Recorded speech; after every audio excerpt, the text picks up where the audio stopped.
Founded here in New York City. Today we have 3 offices, headquartered in New York City. We have an office in Las Vegas and an office in Tallinn, Estonia. A little about myself. I have an economics undergraduate degree. I have an MS in epidemiology, so I used to be in the healthcare field, dealing with epidemics, and then went back and got my MBA at Fordham University. Akshay is a recent grad of NYU. Yeah, I did. I've done 2 degrees here, so I did my undergrad here, and then I lived abroad for a while. Came back and I did my master's, and then I got recruited out of grad school. Yeah. So we run a lot of programs within NYU. So we run a graduate level consulting class. We're doing one right now with Professor Mosier's class. Akshay was in a previous one. We actually developed a product that Akshay's class did some research on, which was very helpful. We've been doing this for I think about 4 years now. We also sponsor some graduate level students on some scholarships. We do some teaching. We have one of our staff is an adjunct at NYU in the graduate program, Emily Dittman. So we're good. How many have you hired? We have a lot. We have 90 employees. We have about 60 in New York, and I would say about 1/3 of them have come out of NYU, whether it's the hospitality program or the digital marketing degrees or such. So it's been a great relationship with Mr. HeBS. All right, so generally speaking, we are a digital marketing and strategy company. So before HeBS Digital, we were in the .com space. We had an eBay-like business for people to come and sell their unsold inventory. So like eBay, you can go to eBay and upload your inventory, whether you're a hotel or an airline or a car rental or whatever the case may be. It was an open call marketplace. We sold it. We started another company called travelbreak.com, which was called Whale Media, and that was an online booking engine system. So we built one of the first online reservation systems in the industry. We won the Global Microsoft Technology Award for our booking engine. And we sold that. And then after 9/11, we basically put our consulting hats on and said, okay, you're a hotel. You have the web. You have the internet. The internet is a marketing and distribution channel. It's a sales channel, as Fred mentioned. Yet hoteliers don't necessarily understand how to use the web as a marketing and distribution channel for themselves. Instead, we had after 9/11 a lot of hotels coming through our doors that were saying, my internet strategy is Expedia and email. How do I get out of this mess? I'm forced to give myself even more inventory to Expedia. I'm giving them better commissions to Expedia. So how do I shift that mindset and shift that share back to my direct channel so I can sell directly from my website? And so our consulting practice, our company is basically principled upon helping the hotels, the owners of the asset, grow their digital marketing strategy. And we have 3 pillars. We have technology, strategy, and digital marketing. I'll describe a little about each of them. But before we go any further, I have a slide here on a gentleman to the left. I don't think anyone would recognize who this person is. Does anyone have any idea who this guy is? His name is Frank Case. And Frank Case is the former general manager and owner of the Algonquin Hotel, which was downtown on 44th Street. The historic Algonquin Hotel. He started as a bellhop, and he worked his way up and then eventually bought the hotel. And he's the one that made the Algonquin famous with the Algonquin Round Table. That sound familiar? Like the famous Algonquin Round Table with all these writers and philosophers. So one of the first things Frank Case did is that he shut down the electrical dynamo that ran in the basement and powered the hotel. So you see to the right, that's a coal-burning furnace that powered the hotel. And a lot of historic hotels, a lot of old hotels in New York City and across the country, powered themselves not through a massive grid like the systems that we have today, but they ran their own electrical systems in their basement.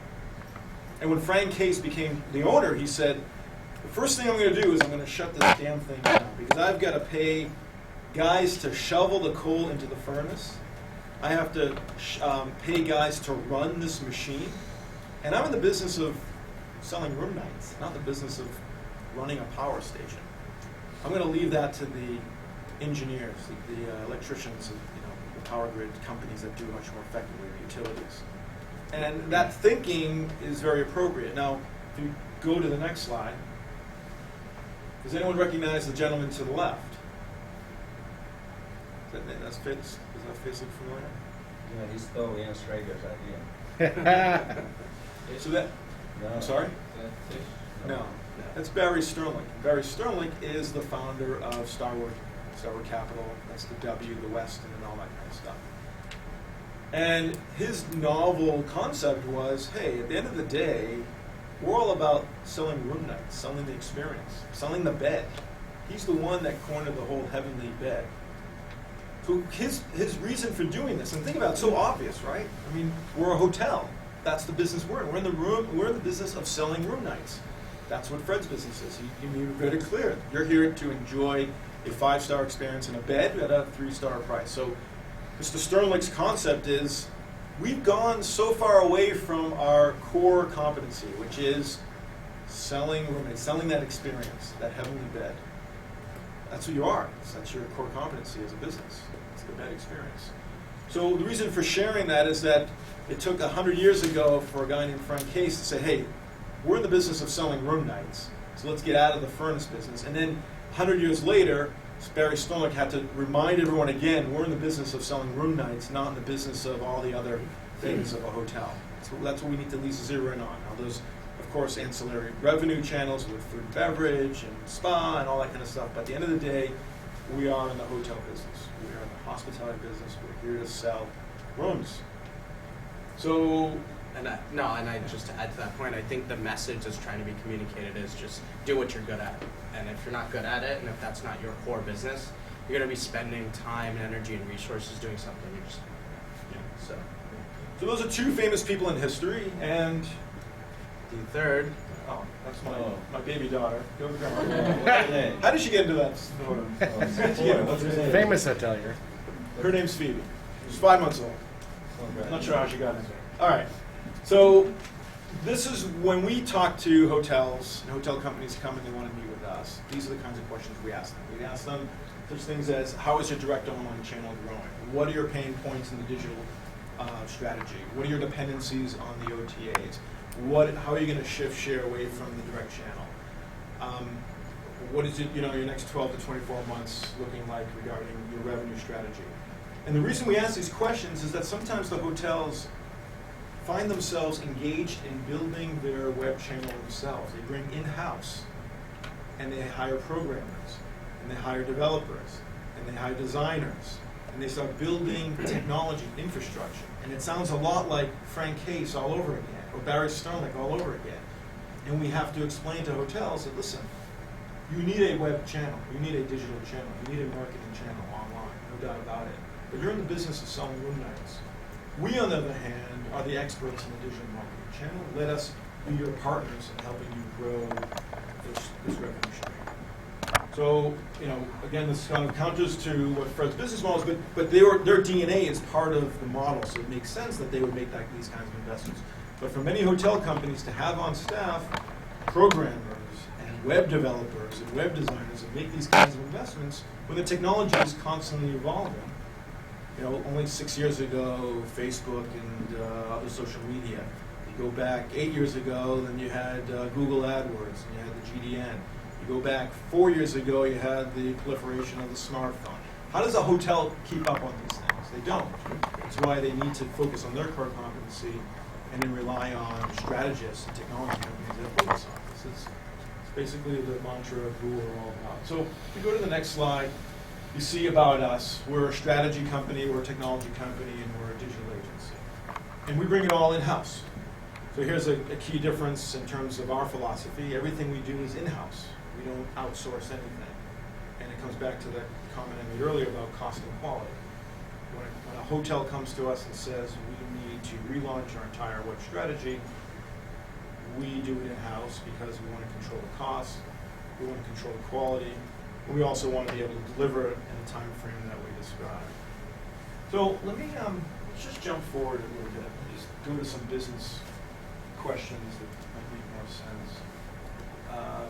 So here's just a thumbnail about who our clients are. We deal with restaurants all the way up to major brands and everything in between, from conference and CVBs, casinos, resorts, hotel management companies, and boutique and independent hotels. So we help all these companies with their direct online revenue strategy. We bring strategy, we bring technology, and we bring digital marketing expertise. And in terms of partners, companies we work with, so there are excellent companies in the marketplace that provide CRM or loyalty technologies. We partner with that.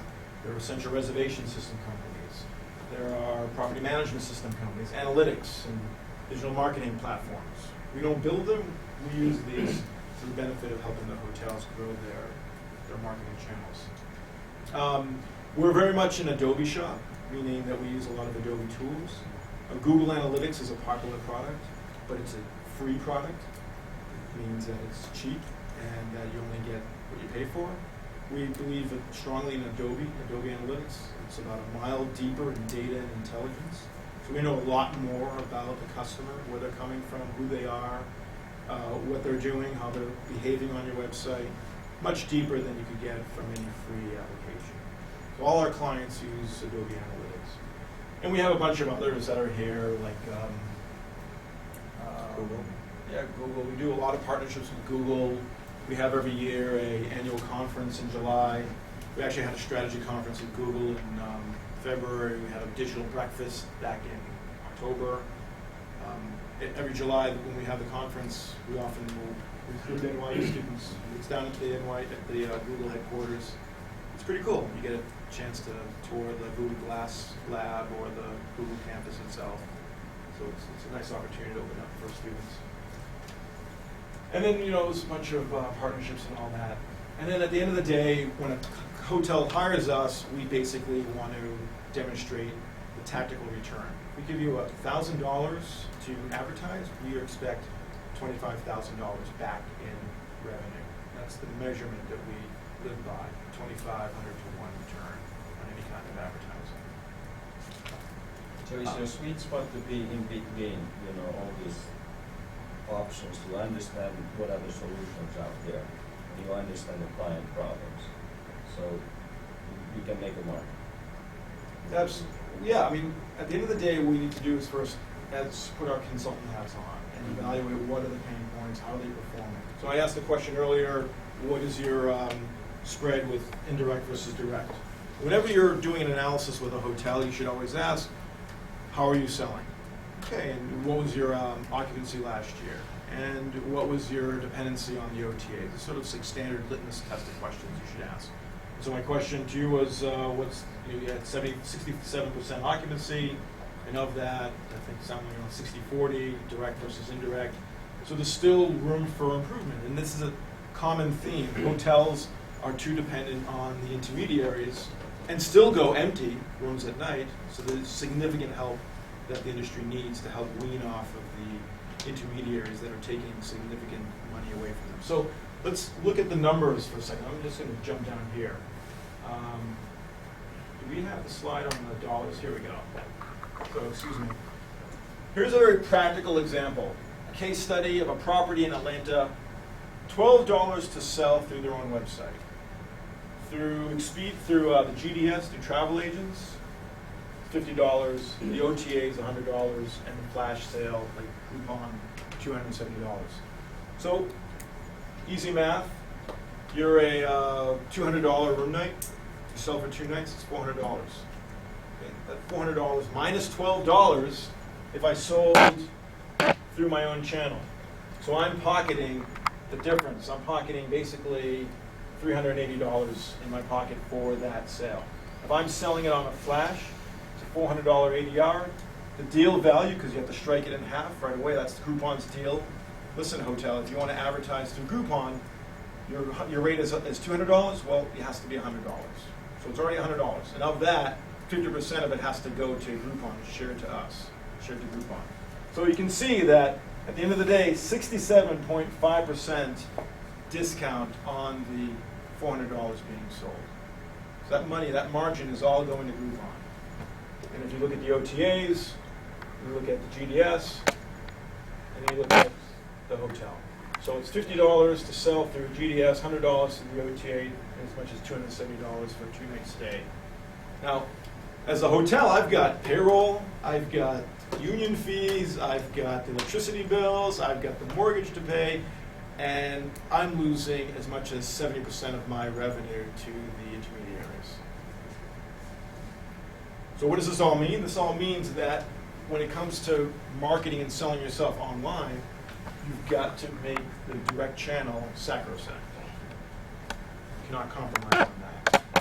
And there are companies where today they say, you know what, our marketing budget is 90% in magazines and on billboards and on brochures, and only 10% is on the web channel. So there's still this mindset in the industry. And hopefully when you guys get out there and you start working in this industry, you'll get the owners to start thinking about shifting more of their attention in how important the direct channel is. I mean, who here has booked with a travel agent? One. I did. Two. Once. Okay. It's Who one here way to ha- go to Cuba. Who here has booked directly with a hotel website? And then who here has booked through the OTAs? I'm guilty. I think we all have it. So it's all online. Now it's the case of, do I do it direct or do I do it in So I think this is pretty apparent as to why it's important to address the digital channel. And so as a consulting company, as a technology company, and as a digital agency, this is what we focus on, helping the hotels shift more of the business through the direct channel. So, I mean, I can go on with all the ways we go about Do you doing think it. it's fair to say that that technology is a recent thing, or that maybe 5 years ago we didn't have the technology to do that for independent hotels? There are a lot of incentives in the industry still inaccurately positioned to encourage the existing bad practices that are in place. Case in point, if you're a revenue manager of a hotel, your incentives are to total bookings. So that means if you can get more production out of Expedia, because it's so easy to just give them the inventory than to have to manage it through the direct channel and hold that inventory, then I'm being measured on total bookings. The incentive is to just continue reinforcing that. Of course, if you're an OTA and every year you call on that hotel and you say, hey, how you doing? Remember that golf outing we did last year? Let's do it again this year. And by the way, can you sign that contract for the X number of rooms and the 28% commission that we now require? Sorry about that, but see you on the golf course. I mean, this is the reality of the industry we face. Certainly there's been some differences between Expedia and Booking.com in terms of the way they've approached the market and how they treat hotels. They can be incredibly aggressive, as well as they can be much more favorable to the hotels. And I think Booking.com has learned some of the mistakes from Expedia. And typically the average commission from Booking.com is around 15%, and Expedia is around 25%. Now, if you're a major brand, you're able to push that down more, you get more bargaining power. But if you're an independent hotel, you're on your own. We have plenty of cases where we have hotels, and case in point is one called the Whitehall in Chicago. It's a family-owned business. Their origins are in Asia. This is a third-generation hotel. 60% of their revenue comes from the OTAs, and they're running at approximately a 54% occupancy rate. They're getting slaughtered. And the guy says, I'm not sure if I'm going to be able to hand this hotel over to my daughter to continue this family tradition. Help me. We see this all the time with independent hotels.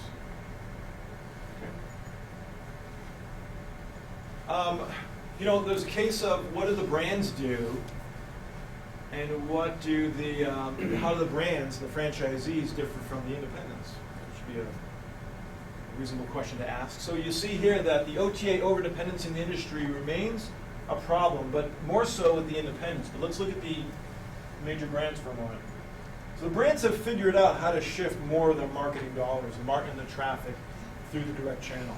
So you'll see here that they're much less dependent on the OTAs, 66% through direct, and they do that through, they have the loyalty programs, they have the brand recognition, they have the reach, and so on. And also the brands do a good job on targeting group travel, business travel, the midweek business. They do some things very good, convention business. That's where the big brands come into play. With the independents, though, they're much more dependent on the OTAs. So you can see there that 75% of all business online is generated through the OTAs. So $2.5 billion through the merchant model, $2.5 billion of money that should belong in the hands of the hotel owners go to the shareholders of Expedia, Booking.com, and all the OTAs, all the third parties. You know, when we speak to hotel groups in, for example, Mexico, hotel associations, they are beholden to the OTAs. There is, in some respects, an economic colonization going on in some of these countries, where the ministers of tourism don't go to Washington, D.C. They go to Washington State to meet with Expedia, and they say, we need help driving more demand to our country or island, or our city. And the response is, well, give us more inventory, and give us better commissions, and we'll put you on the homepage of Expedia, and we'll send all the traffic you want to Mexico City. And if you roll back the clock about 30 years ago, companies like TUI and other travel agency wholesalers in Europe were the ones that control the power. Barcelona will send you 100,000 Germans this year. And Barcelona hotels will say, we can't agree to these terms. Okay, no problem. Lisbon, we're sending you 100,000 hotel customers this year. And then they would all go to Lisbon. So the control was in these wholesalers that were generating and sending the demand. Well, the OTAs in many respects are doing the same thing. So this economic colonization that's going on is sucking the $2.5 billion out of the local economy back up to Expedia headquarters. All right, so that, sort of a big picture. I mean, other things that the brands do well. So what do the brands, if you're a franchisee, you're a Sheraton Kona in Hawaii, you can count on the brand Sheraton sending you nationally local travel, business travels, and Fortune 500 company business. But what do I do about the weddings business and the leisure business, the midweek business, or the weekend business? So there's a lot of untouched opportunity that still falls in the hands of the franchisee to sell. I can always count on my 28% every night being sold through Sheraton.com or the Sheraton 800 number. That's 28%. So the other 62%, I'm still in, 72% I'm still holding the bag. I have to figure out how to market. And if I know that everyone is going to the web, then I need to probably rely on a little bit of Expedia or the OTAs, but at the same time I need to be figuring out ways to drive more traffic to my own direct channel. So, I mean, what do you think is, right at this point, are there any questions regarding sort of the big picture of the economics of the industry? Is there anything I can answer that? Otherwise, I can show you some of the neat things we're doing to help shift that share and how to help the hotels compete. Even the franchisees, there seems to be a trend to develop their own websites because they're not happy with the brand.com, their presence on brand.com websites. So can you talk a little bit about that and how that plays into if you want to try and get business to your channel? Yeah, absolutely. So at the end of the day, you are one hotel in the sea of the 4,000 hotels of Comfort Inn, or Choice Hotels. You have a page and a massive page on the website of Choice Hotels. You as the owner still have an asset that you need to sell. So again, you can count on that X percent coming from the brand, but you are responsible for the rest of that. So what happens is some brands, savvier ones, will allow the hotels, the franchisees, to have what's called a vanity website. Vanity website means an independent website. However, it has to still conform to the brand standards. You have to use their central reservation system. You have to have their 800 call number. You have to have their loyalty program on there. And you have to conform to certain brand standards. So our company wrote the brand standards for a number of hotel companies. They would come to us and say, we want to launch a vanity strategy for our franchisees. They're all clamoring, they all want to do their own websites. They're designing websites in their basement, they look awful, they're killing our brand. We need to get out of this mess. Some of them are taking online reservations on a format. They're not using our logo, they're not using our 800 number. We need to bring this all together. So we drafted the standards for Marriott and for Choice brands, for the Comfort Inn, the Cambrias, and the whole sub-brands. Basically, these are brand standards you have to follow on the web. And So that then became the driving force for the independents to say, okay, I'm going to have my own website, I'm going to market my own independent website, but I'm still going to play within the sandbox of the brand requirements. And the reason being is the things I described. You know, you can count on the 28% every night, but the other 72 falls on my responsibility. Who's going to help me on the weekends? We're empty. Let's put together a romance package or an advanced booking package for the weekend. Or there's a marathon going on this weekend. Let's create a marathon package. We're creating value. Otherwise, the customers will go to the OTAs. So that's typically how we address the franchisees. So, I mean, there are things that we're doing and pioneering at HeBS that I think might be of interest to you. You want to maybe touch on the digital marketing stuff a little bit? Yeah, I was going to go to that. So this is website revenue optimization. This is what our consultants do. Here are some examples of our design, different types of design work that we do. One of the things that I think you'll find of interest is we've built a content management system. And our content management system is what we call a smart CMS. So we've pioneered a content management system that is basically all next generation. So the idea is that, for example, if I come to your website and then I leave your website and I come back, those are perhaps a welcome back message. Welcome back, thanks for returning. Click here to pick up where you left off. Let's say I'm coming from a German country and I'm from Germany and I'm looking at a hotel in New York, then why not serve up content that's in German? Why not be more personalized? If I'm a loyalty member, why not serve up welcome back, Mr. Loyal Member, and here's a loyal promotion for you. And if you're not a loyal member, join our loyalty program. So this is the whole world of what we call dynamic one-to-one marketing, dynamic content personalization. You may have all heard of something called big data, the whole world of big data. So big data is basically different silos of technologies, and none of them are talking to each other. And we have pioneered many of the best practices in knocking those walls down to have all these systems talk to each other. So our content management system talks to the central reservation system, it talks to the property management system, and it talks to the CRM system. So when you come back to our site, we know a lot more about you. Case in point, you're a casino. We have a casino and we serve dynamic content based on the past behaviors of that customer. So if you're a high roller, and you come to our website and you see standard room, we're missing a great opportunity. We should be serving up a corner suite with a spa massage package.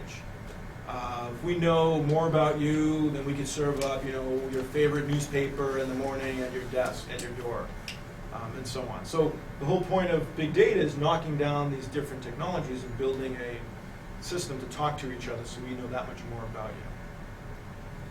So what you see here is we're doing this and innovating it in the website, on mobile, on tablet. We have strategies called merchandising strategies to help the hotels sell more efficiently on their website. Again, I mentioned the dynamic content personalization, and we even have next generation reservation recovery products. So for example, you go to a website and you start the reservation process and then you leave it. We can then serve up a message that says, hey, thank you for visiting us.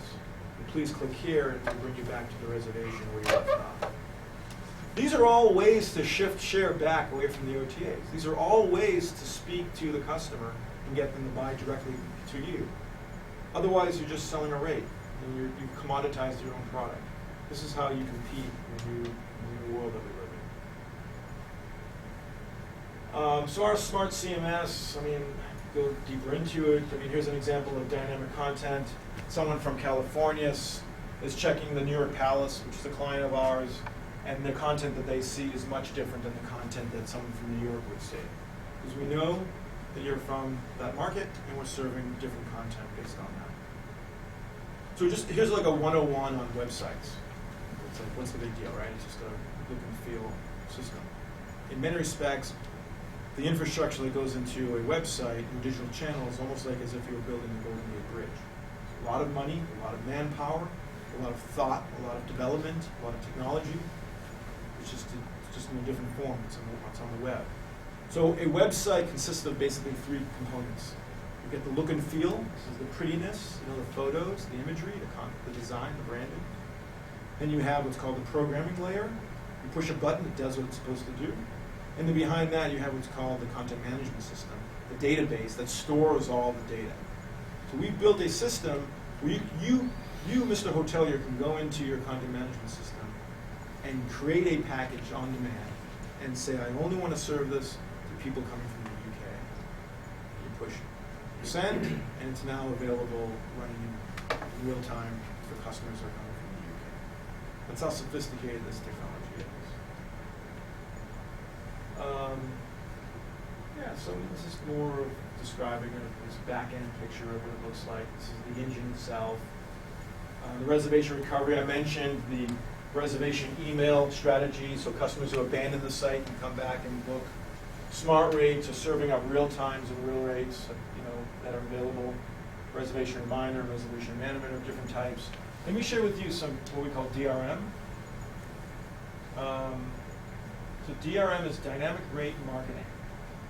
And the way DRM works is, let me get down to it, is in essence we've built an engine about 5 years ago with Google engineers, so that we can read the property management system, all the inventory, and the availability in the PMS, and project it onto Google Hotel Finder.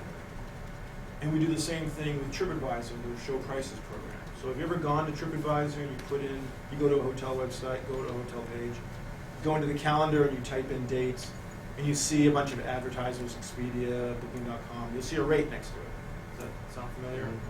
Okay. So did you notice that rarely do you ever see the hotel actually appear there? It's always the OTA selling your rooms. Think about it. You're the one taking care of the customer. You're the one that cleans those beds. You're the one that vacuums those rugs. And those reviews are about you. The map is showing your location. The photos are about your hotel. And yet there's no way for you to sell to that customer. But Expedia is there. Booking.com is there. So we've built a platform to let the hotels also compete on the show prices program. So they appear there, they appear on Google, they appear on Trivago, they appear on Kayak. We've built this railroad, if you will, that connects to each one of those channels and it lets the hotels sell direct. So we access the inventory through these channels, through third parties, through CRSs, through CRM companies, through PMSs and such. And we're reading the real-time rates and availability. So the days of starting from or from like a rate range should not exist anymore on the web. You should be able to say, on the 5th of September to the 10th of September, what are the real-time rates? And we're taking it even a step further, where you go to Expedia and you check for flights to Chicago from September 1st to September 5th. In 1/100th of a millisecond, we capture that data, and then we send banners to that person because they've gone to Expedia, they may have booked or may not have booked, and they've gone to CNN. We can serve up a banner that said, hey, the Whitehall Hotel in Chicago from September 1st to September 5th is $199 a night. So we're serving up real-time rates. Those are what we call dynamic rate marketing. And we're doing this on all these different channels, on Google and TripAdvisor, all the Meta, travel ad networks, GDN, Google AdWords, and even desktop and mobile. We know that a mobile traveler will take out his mobile device and look for, when he's looking on the phone for a hotel, they're typically looking for tonight or the next 24 hours. They're not looking to, review the wedding section of the function room of the hotel. So we're serving up content in real time for tonight's rate right on the mobile device. And it sounds like what's the big deal, but the reality is that that's a one click to push to get that person to convert to a booking. So these are smart, tactical ways to help shift share away from the OTAs. And here's an example. The Mondrian is the Morgan's Hotel Group. They're a client of ours, so we're serving up their rate right here as opposed to the OTAs here. So that's part of the whole DRM gateway that we've built. Here's an example of Hotel Finder. Same thing, Mondrian is their ad. Here's Priceline below it. Here are banner ads showing March 17th, $229. So I'm looking on I'm looking on the web through, again, through Delta Airlines, and I'm looking for a flight to New York on March 17th, and then I leave, or I do book, or I don't book. The bottom line is we can serve banners to that person that show the rate for this hotel in real time. Email, we do CRM, we do social media, we look at the customer journey, we address multi-channel marketing. So we bring everything in-house. We look at email strategies, SEM, SEO, DRM, media display, and basically try to capture all of the different ways to bump into that customer to sell them direct. So I can go on and on and on in terms of different types of marketing strategy. Sorry? I can add something. Yeah. So I think having done your projects, having done multiple variations of probably your project, I think something valuable that I learned is when we did our projects, we barely like scratched. I think you had to answer some questions like key target segments and opportunities and methods to market your hotel. I think, while those projects are great, but what I've learned, in the last 6 months or so is that they only scratch the surface of really what's out there, and especially when we talk about multi-channel marketing, it's not just a single banner ad on a site. It's really how do you create a cohesive strategy across multiple channels that brings together your brand message, and then you have to reshape your message for whatever platform that you're doing it on. And then additionally, just I think all the questions that we ask, sort of revealed to me like the depth of knowledge and information you have to gather to actually market, even if it's as simple as something like a hostel or a hotel or whatever your product is. I think it's just it's a pretty intensive exercise. If you're in the hotel industry and you are going to be looking to the web as a commercial channel for you, so as a sales and marketing channel, then you have to take these things into major consideration. You need to build your own brand presence. Otherwise, you're basically handing the keys over to the OTAs to sell your room rate. You're not going to be able to make your financial numbers at the end of the year. You'll be able to reinvest in the hotel and continue to grow the company and do the upgrades and facility upgrades after the wear and tear that you're going to have over the next year or two. You start taking care of your customers. So we take our job very seriously in helping the hotels grow this channel, and we've been doing it for successfully for 15 years or so. Good, thank you. Let's have Q&A.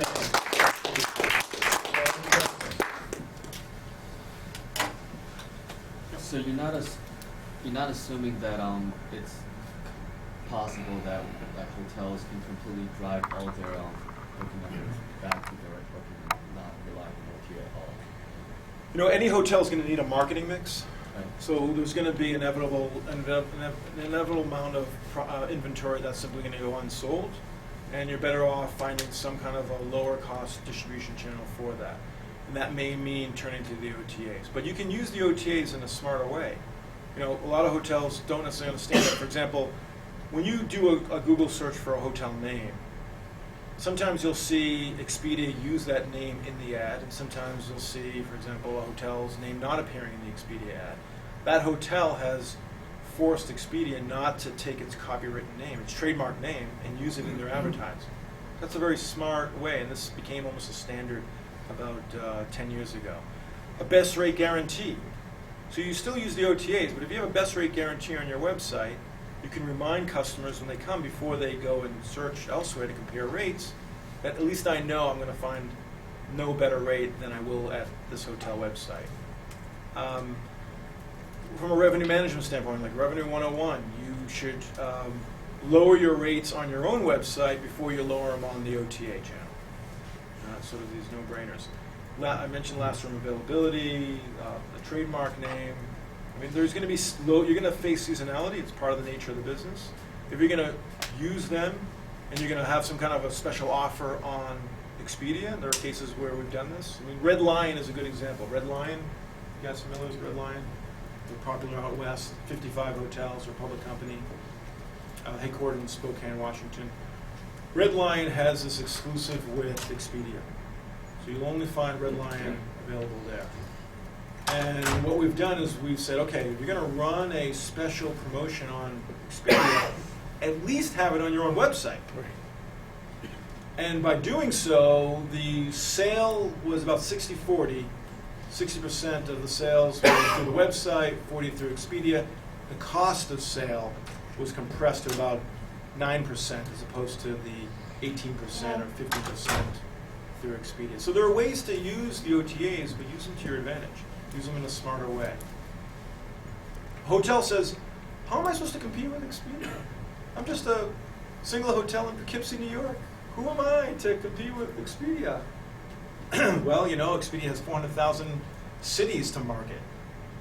You should own your own destination. You are the center, you're the hero of this destination. You're in Poughkeepsie. You're part of the fabric of the community. You're a hotel in New York City. You're not really in New York City, you're in Midtown. You're at a hotel near NYU. That's all you need to do is own a hotel near NYU. You don't need to be Manhattan Hotel. You shouldn't be competing and marketing yourself as a Manhattan Hotel. You should be competing and marketing yourself as a Washington Square located hotel. So there are smarter ways to use the OTAs and smarter ways to compete with the OTAs. And of course, at the end of the day, the fault of the growth of these giants is the fault of the hotel industry, right? We're the ones that created Expedia and Booking.com. We're the ones who gave them, the hotels, gave them the inventory and signed the contracts and made them who they are today. So we should always look in the mirror in terms of how did we get to where we got today? It's because of our behaviors. Do something else. Yeah, do you have any major competitors that does the same digital marketing? So we have three silos, three pillars. We have technology, we have digital agency, and we have strategy. In the hospitality space, we're often considered sort of the McKinsey of the industry because we bring it all together and we bring a lot of strategy and thought behind it. There are plenty of competitors in different segments of that. There are agents, there are digital agencies, mom and pop shops that will do web design. We've inherited many damaged hotel clients that say, yeah, you know, I work with a local web design shop that does some hotel websites, but they don't take necessarily the best practices in. But yes, there are competitors in each of the categories. I mean, in some respects, we have a content management system that competes with Adobe. Adobe has a massive content management system. Millennium Hotels uses the Adobe platform. So each of those categories, we have competitors. You kind of touched on all the multiple channels you use to market to people. Could you talk a little bit about attribution models and how you figure out what's the best way to spend your money? Yeah, so attribution modeling, does everyone understand that concept? I don't. It's basically, let's say you saw an email campaign about the New York Palace, and then you went to the New York Palace website, and then you went to CNN and saw a New York Palace banner. And then let's say you did a Google search and you put in, what are some historic hotels in New York City, and New York Palace came out. So, you know, you've been influenced by banner ad, you've been influenced by email, you've been influenced by search engine marketing, even by SEO through some organic searches. So all of that has influenced your path. It's all of them have touched you in your path to eventually perhaps book a hotel room at the New York Palace. So who gets credit? Does the email get the credit? Should it get all the credit?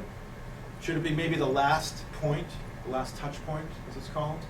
Maybe the last touch point was a paid search ad. You typed in the keyword and you saw the ad and you clicked on it. Should they get all the credit, 100%? So attribution is how do you attribute each of these touch points in the value? Should it be only 100%, the last touch point is where that was the jumping point to make you convert? Should it be, maybe if it's 4, should it be 25%, 25%, 25%? There's a lot of theory going back and forth.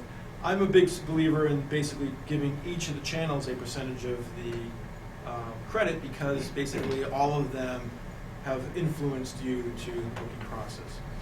We often use this funnel as and if you get into the digital world and you go into analytics and you look at the web analytics of a hotel, you'll see what's called this funnel shaped diagram, and it shows at the top the widest mouth because that's where a lot of traffic will come in, and then little by little people are dropping out, so at the very end is where they actually book. So there are 100 people coming to your website, the industry average is around 2%. So 2 people but those 100 people are actually going to make a reservation. So at what point did you get them to come into the funnel? What kind of marketing did you reinforce some of those people to come in and stay within the funnel? And at what point did they drop off? And at what point did they convert? And which point should they get the most credit? And we tend to give, if it's 3 touch points, then it would be 33% each. If it's 4 touch points, 25%. They should all get some recognition as influencing the customer to make that booking. It's an attribution. Any other questions? Yeah. How have you implemented geo-targeting into your services, and what are some of the success stories? So from a sales standpoint, corporate sales standpoint, we actually don't have a long sales history. We start out by annoying the industry. What I mean by that is that after 9/11, there was a lot of uncertainty in this space. People weren't coming to New York, and people weren't flying, and the hotels were in a desperate situation. Hotels.com was hiring a lot of hotel marketers and sales and marketing people and general managers. There's a lot of compression in this space. So we began writing articles about how to use the internet in a smarter way. And they weren't patronizing or insulting, but we started becoming thought leaders in this industry. If you were to do a search for digital marketing strategy, in hospitality, or anything hospitality digital marketing, chances are you'll bump into our company. We're a major content provider in this space. What are the best practices in SEO? What are the best practices in SEM? Why is Adobe Analytics, using Adobe Analytics Test and Target for serving up multi-testing and multivariate testing different versions of your website? What are the best practices in that? The fourth screen, we're constantly producing a lot of articles. But early on, we wrote business articles that were criticizing the behaviors of the hotels because they weren't using the internet to their benefit. They were just simply turning to the OTAs. And those controversial articles began to invite us to conferences to speak, to NYU, to give lectures, to write more articles. And then little by little, hoteliers would start picking them up in the trade journals and the trade media, and they'd say, you know what, they know exactly what we're going through. We should be talking to these guys. So we were very lucky. From early on, a lot of hotel companies just call us. And they would show up, they would make appointments and come to New York and meet with us. We were very fortunate.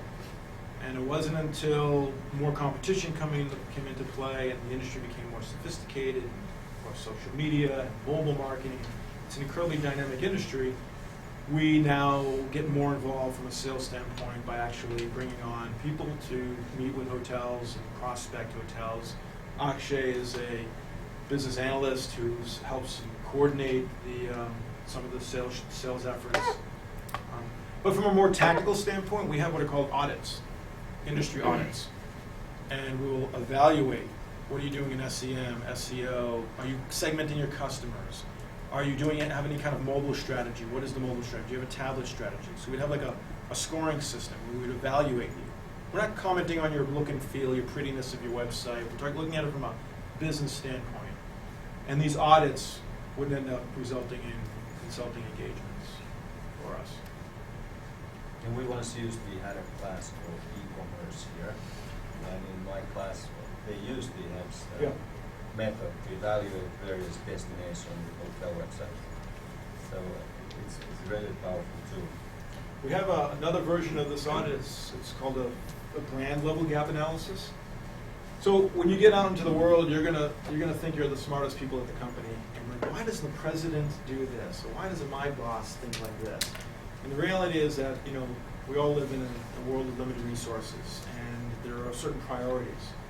And the gap analysis that we do is a 200-page document. It's a deep document evaluating the entire digital channel for that brand.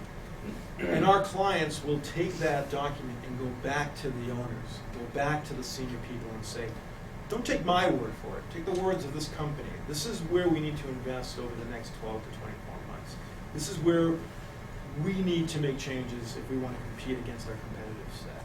And so these become change documents that work very well on behalf of our clients to then get the upper management to give this more attention. That the digital channel is something we need to pay more attention to.